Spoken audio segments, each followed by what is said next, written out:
বরকতে। হে আমার যুবক, বেঈমান কাফেররা মিশন শুরু করেছে যে এদের মধ্যে যেন হারাম আওলাদ প্রমোট পায়। ওই জন্য তো আমাদিকার বলে না, আমাদের সঙ্গে পরামর্শ নেয় না, তারা নিজেরা বিয়ে করছে, নিজেরা রিলেশনশিপে থাকছে। তারা ওষুধ কি দিয়েছে বলে দিই, আমার যারা বাবাজি আছেন বাপের বয়সী তারা শুনে যান। তারা নাম রেখেছে চকলেট ডে, নাম হচ্ছে চকলেট ডে, কাজ হচ্ছে জিনা করা। তারা ঠান্ডা মাথায় নাম রেখেছে ভ্যালেন্টাইন ডে, 14ই ফেব্রুয়ারি, কাজ হচ্ছে জিনা করা। তারা নাম রেখেছে কিস ডে, কাজ হচ্ছে জিনা করা।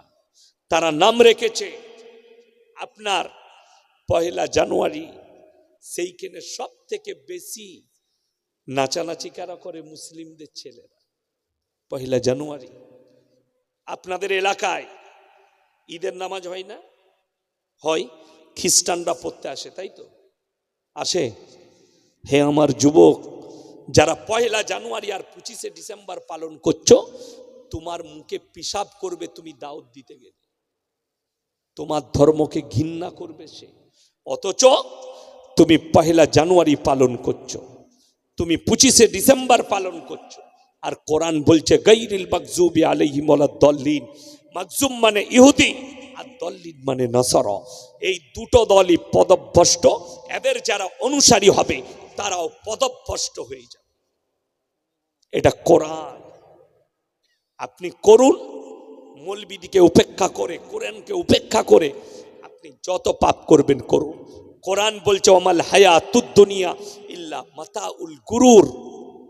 পৃথিবীর যতগুলো মানুষ আছে আপনি সব কিছুকে অস্বীকার করতে পারেন, কোরআনকে অস্বীকার করুন, মৌলবীকে করুন, আল্লাহকে করুন, রাসূলকে করুন। আল্লাহর কসম খেয়ে বলছি, মৃত্যুকে কেউ অস্বীকার করবে?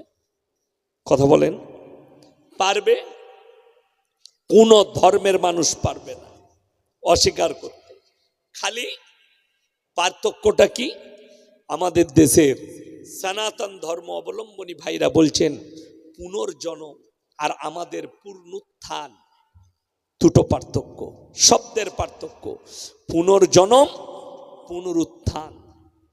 আমরা মারা গেলে আমাদিকে আর আমরা ফিরে আসি না, কিয়ামতের দিন আল্লাহ আবার তুলবেন। তাদের মরে গেলে ফিরে আসে। শব্দের পার্থক্য। মৃত্যু কিন্তু একটা শব্দ, আল্লাহর কসম এই জায়গা থেকে কেউ খালি নয়। ওই জন্য তো আল্লাহ কোরআনে বলে দিয়েছেন ওমাল হায়াতুদ দুনিয়া ইল্লা মাতাউল গুরুর। তোমাদের জন্য এই দুনিয়াটা সম্পূর্ণ ধোঁকা। আপনি ধোঁকায় পড়ে আছেন। আপনার বাপ দাদু আত্মীয় স্বজন চলে গেছে, তুমি রেডি হও, তোমাকেও যেতে হবে ওই কবরে।